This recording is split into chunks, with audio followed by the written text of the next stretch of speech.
தலைப்பு என்னன்னா, கமிஷன் மோதலால் கட்சிக்கு அவப்பெயர், அறிவாலயத்தில் மன்னிப்பு கேட்ட வேலூர் மேயர், துணை மேயர்.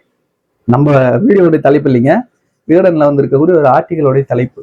இதுதான் நம்ம ஏற்கனவே ஒரு முறை இதை லைட்டா பார்த்தோம். இப்போ கொஞ்சம் டீட்டெயில்டா பார்ப்போம். வேலூரில் திமுக மேயர், துணை மேயர் இருவரும் கமிஷனுக்காக மோதி கொண்ட விவகாரத்தில் கட்சிக்கு அவப்பெயர் ஏற்படுத்தியதாக கருதி இருவரிடமும் மன்னிப்பு கடிதம் எழுதி வாங்கி கொண்டு சமாதானமாக செல்லுமாறு எச்சரித்து அனுப்பியிருக்கிறது அறிவாலய தலைமை. இதுதான் பார்ட்டி ஃபண்ட் அப்படின்னு சொன்னோம் இல்லையா, பதறி அடிச்சு சீட்ல நெருப்பு வச்ச மாதிரி இருந்து ஓடினாங்க. அந்த பார்ட்டி ஃபண்ட் அப்படின்றதுதான் இங்க வந்து ஓப்பனா கமிஷன்னு எழுதியிருக்காங்க விகடன்ல. முக்கியமா யார் இருவருக்கு வந்து சண்டை அப்படின்னு பாத்தீங்கன்னா, mister Sunil Kumar and then mayor Sujatha அவர்கள். மேயர் சுஜாதா அவர்களும் துணை மேயர் சுனில்குமார் அவர்களுக்குமான ஒரு பிரச்சனை தான். அதை வந்து அப்பட்டமா நம்ம வந்து வீடியோ காணொலியாவே நம்ம பார்த்தோம். அதை அவங்க வந்து பத்திரிகையாளர்கள் காணொலி எடுக்கிறாங்க தெரிஞ்சதுக்கு அப்புறம் குறிப்பு மட்டும் எடுத்துங்க, காணொலி எடுக்கிறதுக்கு அனுமதி இல்லை அப்படின்னு சொல்லிட்டு சுஜாதா அவர்கள் பேசின காணொலி. அண்ட் தென் இந்த செய்தியில வரக்கூடியதெல்லாம் நம்ம ஆல்ரெடி காணொலியா பார்த்துட்டோம். பட் இந்த ஆர்டிகல் கொஞ்சம் டீட்டெயிலா இருக்குதான், இதை டீட்டெயிலா படிக்கணும்னு நினைக்கிறேன். வேலூர் மாநகராட்சியில் மேயர், துணை மேயர், மண்டல குழு தலைவர்கள் என அனைவருமே திமுகவை சேர்ந்தவர்கள் தான். ஆனாலும் இவர்களுக்குள் வேலூர் திமுக வெர்சஸ் காட்பாடி திமுக என்ற பாகுபாடு பகையாக பற்றி எரிகிறது. வேலூர் வெர்சஸ் காட்பாடி ஏற்கனவே நம்ம பார்த்தோம். வேலூர் ஆக்சுவலா தொகுதியில எம்எல்ஏவா இருந்த எம்எல்ஏ கார்த்திகேயன் அவர்களுக்கும், அங்க காட்பாடியில எம்எல்ஏவாக இருந்த ஐயா துரைமுருகன் அவர்களுக்குமே 7ஆம் பொருத்தம். அது மட்டும் இல்லாம 3வது அணியாக நந்தகுமார் அவர்களுக்கும் மூவருக்குமே ஆகாது அப்படின்றதுதான் வந்து எல்லாரும் தெரிஞ்ச ஒரு விஷயம். ஏற்கனவே வேலூர் மாவட்டத்தை 2ஆக பிரித்து காட்பாடி, கேவிக்குப்பம் இந்த 2 தொகுதியையும் நந்தகுமார் அவர்கிட்ட இருந்து வாங்கி துரைமுருகன் அவருடைய மகனுக்கு மாவட்ட செயலாளரான பதவியை பிரிச்சு கொடுத்தாங்க. இங்க 5 தொகுதிக்கு மாவட்ட செயலாளராக இருந்த நந்தகுமார் அவர்களுக்கு வேலூர், குடியாத்தம், அப்புறம் வந்து அணைக்கட்டு, இந்த 3 தொகுதி மட்டும் அவருடைய பொறுப்புல வந்து மாவட்ட செயலாளராக பிரிச்சு கொடுத்தாங்க. இதுலயே வந்து ஒரு பரபரப்பு போயிட்டு இருக்குதுன்னு வச்சுங்களேன். சோ இது கட்சிக்குள்ள இருக்கக்கூடிய உட்பூசல். இதனால் மாநகராட்சி மன்ற கூட்டங்கள் நடைபெறுவது அரிதாக மாறி போனது. மேயர் சுஜாதா 3 மாதங்களுக்கு ஒரு முறை மட்டுமே கூட்டத்தை கூட்டி அரை மணி நேரத்துக்குள்ளாக முடித்து விடுவதை வழக்கமாகி இருக்கிறார். இந்த நிலையில் தான் ஜூன் 19ஆம் தேதி மாமன்றத்தை கூட்டியார் மேயர் சுஜாதா. அவர் மீது காட்டமான குற்றச்சாட்டுகளை நேரடியாக சுமத்தி ஒருமையில் கடுமையாக வாக்குவாதத்தில் ஈடுபட்டார் துணை மேயர் சுனில்குமார்.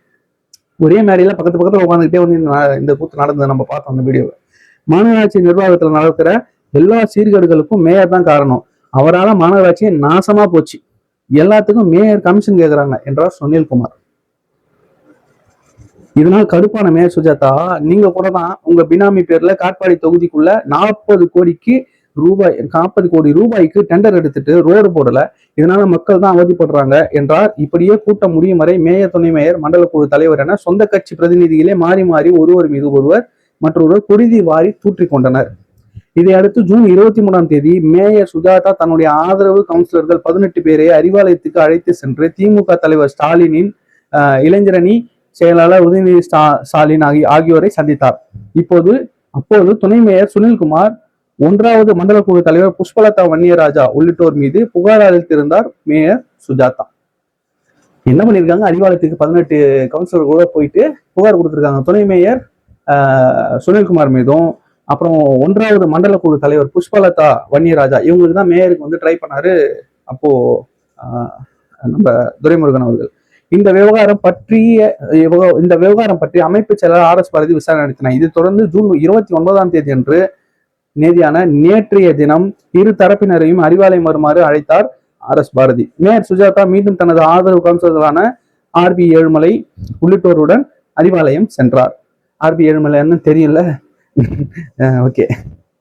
RS பாரதியிடம் துணை மேயர் சுனில்குமார் தாவேகா செல்கிறார், அதனால்தான் மாநகராட்சியில் இப்படி பிரச்சனை செய்கிறார் என்று போட்டுடைத்திருக்கிறார் கவுன்சிலர் RB ஏழுமலை. அண்ணா என்ன பண்றாரு, சுனில்குமார் தாவேகா போறாருங்க, அதனால தாங்க வந்து இந்த மாதிரி பிரச்சனை பண்றாரு அப்படின்னு சொல்லி போட்டு வச்சிட்டாரு. துணை மேயர் சுனில்குமார் திமுக பொதுச் செயலர் துரைமுருகன் தொகுதியை சேர்ந்தவர் என்பதாலும் துரைமுருகன் தீவிர ஆதரவாளராக வலம் வருவதாலும் RB ஏழுமலை சொன்னதை RS பாரதி நம்பவில்லை. அப்போது ஏற்கனவே ஆளுங்கட்சியினர் பார்ட்டி ஃபண்ட் என்று திமுகவை விளாசி கொண்டிருக்கிறார்கள். இந்த நேரத்தில் மாநகராட்சி கமிஷன் விவகாரத்தை நீங்களே பேசி கட்சிக்குள் அவப்பெயரை ஏற்படுத்தியிருக்கிறீர்கள். இது தொடரக்கூடாது என்று எச்சரித்து மேயரிடம் மன்னிப்பு கடிதம் எழுதி வாங்கியிருக்கிறார் RS பாரதி. இதைத் தொடர்ந்து அங்கு வந்த துணை மேயர் சுனில்குமாரிடமும் மன்னிப்பு கடிதம் எழுதி வாங்கி அனுப்பியிருக்கிறார். அதே சமயம் என் தொகுதி விவகாரம் என்பதால் யார் மீதும் ஒழுங்கு நடவடிக்கை எடுக்க வேண்டாம், என்று திமுக பொதுச் செயலாளர் துரைமுருகன் RS பாரதியிடம் கேட்டுக்கொண்டார். ஆனாலும் இருதரப்பும் சமரசம் ஆவது போல தெரியவில்லை. உஷ்ணமாக வேலூருக்கு திரும்பிய நிலையில் அவரவர் பர்சனல் டைரி பக்கங்களையும் வெளியில் கசிய விட தயாராகி இருக்கிறார்களாம். இதனால் அனலாய் தகிக்கிறது வேலூர் திமுக அப்படின்னு இந்த ஆர்டிகல் வந்து முடியுதுங்க. ஆக்சுவலா இந்த ஆர்டிகல் நம்ம டீட்டெயில்டா இவ்வளவு தூரம் பார்த்தோம் இல்லையா, இதை தாண்டி பல செய்திகள் வந்து இதுலயே ஒளிஞ்சிருக்கு. ஏன்னா இதுல வந்து தாவேகாவை நோக்கி சுனில்குமார் அவர்கள் வந்து தாவ போறாரா?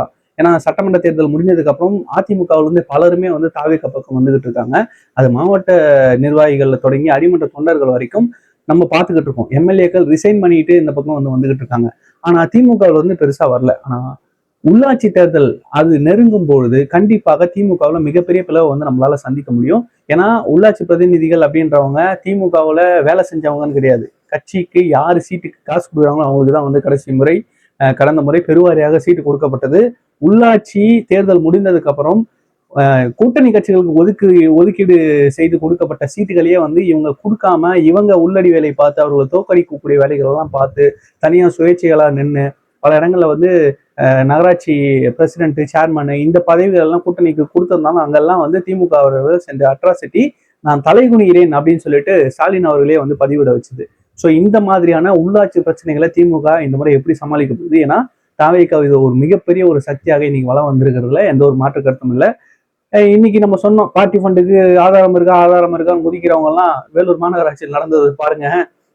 ஆதாரத்தை இந்தாங்க ஆதாரம்னு எடுத்து திமுகவினர் எடுத்து கொடுத்துக்கிட்டு இருக்காங்க. யார்? அதுவும் திமுக மேயரும் துணை மேயருமே எடுத்து கொடுத்துக்கிட்டு இருக்காங்க. நீங்க எவ்வளவு கமிஷன் வாங்குறீங்க தெரியுமா?